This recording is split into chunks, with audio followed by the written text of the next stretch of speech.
প্রিয় শিক্ষার্থীবৃন্দ, তৃতীয় শ্রেণীর সকল শিক্ষার্থীকে ধন্যবাদ। স্বাগতম আজকের ক্লাসে। আমি মোহাম্মদ আল আমিন, সহকারী শিক্ষক, সরকারি বালিকা উচ্চ বিদ্যালয়। প্রিয় শিক্ষার্থীবৃন্দ, তোমরা সবাই কেমন আছো? আশা রাখি ভালোই আছো। আমি আল্লাহর রহমতে ভালোই আছি। সকলকে আজকে বাংলাদেশের বিশ্ব পরিচয়ের ক্লাসে শুভেচ্ছা।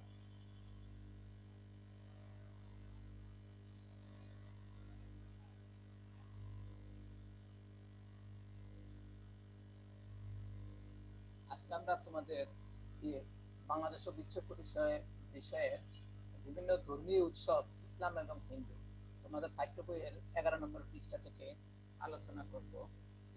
এই বিষয়টি খুবই গুরুত্বপূর্ণ। আমাদের এই দেশটি বহু ধর্মের লোক বসবাস করে।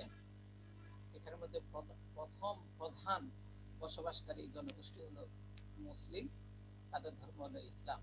দ্বিতীয় সর্বোচ্চ বসবাসকারী সম্প্রদায় হচ্ছে হিন্দু, তারপরে বৌদ্ধ, তারপরে খ্রিস্টান। এভাবে প্রায় সকল ধর্মের লোক আমাদের এই এলাকায়, আমাদের এই দেশে বসবাস করে। তবে আজকে আমরা আমাদের ইসলাম এবং হিন্দু ধর্মের প্রধান প্রধান ধর্মীয় উৎসবগুলো নিয়ে আলোচনা করব।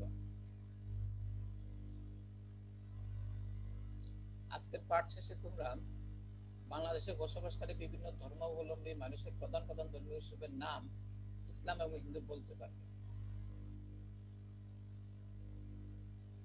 দেখো, ছবিটির দিকে তাকাও। ছবির মধ্যে দেখা যাচ্ছে কিছু যে পোশাক পরিহিত লোকগুলো, স্পষ্টই বোঝা যাচ্ছে এটি একটি মুসলমানদের ধর্মীয় উৎসব এবং সেটি ঈদের একটা উৎসব। সবাই কোলাকুলি করছে।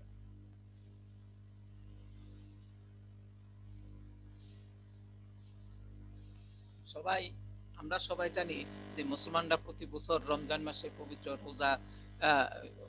রোজা পালন করে এবং দীর্ঘ এক মাস রোজা রাখার পর একটি ঈদ উদযাপন করে, যাকে ঈদ উল ফিতর বলা হয়। এবং আবার জিলহজ মাসের 10 তারিখে মুসলমানরা আরো একটি উদযাপন করে থাকে, যেটাকে ঈদুল আজহা বলা হয়। এই ঈদে সাধারণত মুসলমানরা বিভিন্ন ধরনের প্রাণী উৎসর্গ করে, কোরবানি করে আল্লাহর রাস্তায়। দীর্ঘ এক মাস রোজা রাখার পর মুসলমানরা যে উৎসবটি করে থাকে তাকে ঈদ উল ফিতর বলা হয়। এখানে এবং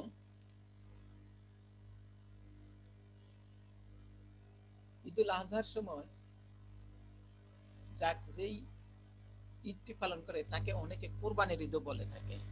কোরবানির ঈদ এজন্যই বলা হয় যেহেতু এই ঈদকে উপলক্ষ করে আমরা আমাদের প্রিয় বস্তুকে কোরবানি করে থাকি, আমাদের পশুত্বকে আমরা কোরবানি করে থাকি।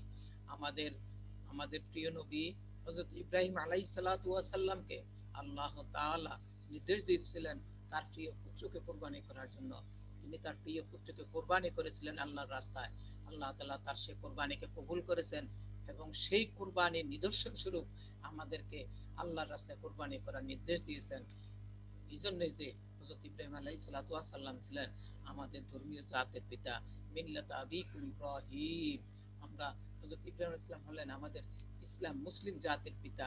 এই জন্য উনার সেই মহান ত্যাগ, মহান আল্লাহ তাআলার সেই নির্দেশ, মহান আল্লাহ তাআলার সেই মহান পরীক্ষা তিনি খুব সহজে পাশ করেছিলেন। আর সেই পরীক্ষাটাই আমাদের উপর ওয়াজিব করে দিয়েছেন আল্লাহ তাআলা, যাতে আমাদের মধ্যে তার স্মৃতি হয়, আমরা যেন তার স্মৃতি স্মরণ করতে পারি।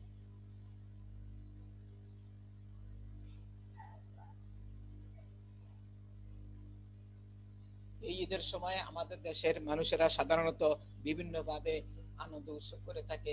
শিশুরা দলবদ্ধভাবে আনন্দ করে থাকে, নতুন জামা কাপড় পরিধান করে, নতুন জুতা, স্যান্ডেল ইত্যাদি কিনে তারা পরিধান করে। এরপরে আসি আমাদের দেশের দ্বিতীয় দ্বিতীয় জনগোষ্ঠী, সর্বোচ্চ জনগোষ্ঠী যারা আমাদের দেশে সনাতন ধর্মে বিশ্বাসী, যাদেরকে আমরা সাধারণত হিন্দু বলে থাকি। তাদের একটি ধর্মীয় উৎসব, তাদের ধর্মীয় উৎসব, প্রধান ধর্মীয় উৎসব হচ্ছে দুর্গা পূজা। তোমরা জেনে থাকবে যে এখনই দুর্গা পূজা শুরু হয়ে যাচ্ছে, সারা দেশে দুর্গা পূজার উৎসব পালন হচ্ছে। তারা হিন্দু ধর্মে যারা বিশ্বাসী, তারা দুর্গাকে শক্তির দেবী বলে থাকে। এই জন্য তারা প্রতি বছর দীর্ঘদিন ব্যাপী প্রায় 10 দিন ব্যাপী এই পূজাটি উদযাপন করে থাকে।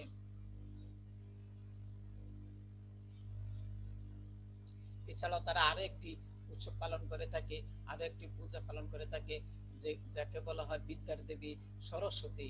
এটি প্রতি বছর আমাদের বিদ্যালয়ে এবং সারা দেশের স্কুল কলেজ বিশ্ববিদ্যালয়ে হিন্দু ধর্মাবলম্বীরা লম্বী শিক্ষার্থীরা এই পূজাটি বা এই উৎসবটি পালন করে থাকে, যাকে সরস্বতী পূজা বলা হয়। আর সরস্বতীকে তারা সাধারণত বিদ্যার দেবী মনে করে, বিশ্বাস করে যে সরস্বতী তাদেরকে বিদ্যা দান করে।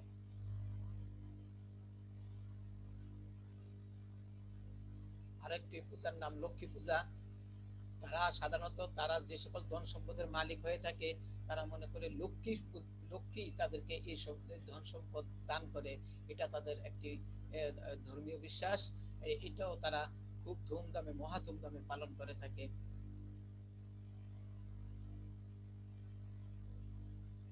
এবার বলো দেখি তোমরা পারো কিনা, ইসলাম ধর্মের দুটি প্রধান ধর্মীয় উৎসবের নাম কি? ঈদ উল ফিতর ও ঈদ উল আজহা। ধন্যবাদ, তোমরা খুব ভালোই করেছ। হিন্দু ধর্মের দুইটি প্রধান ধর্মীয় উৎসবের নাম বলো। হ্যাঁ, দুর্গা পূজা ও সরস্বতী পূজা। ধন্যবাদ সবাইকে। তোমরা একটু বাড়ির কাজ করবে, তোমরা কিভাবে ধর্মীয় উৎসব আনন্দ উপভোগ করো তা খাতায় লিখে আনবে।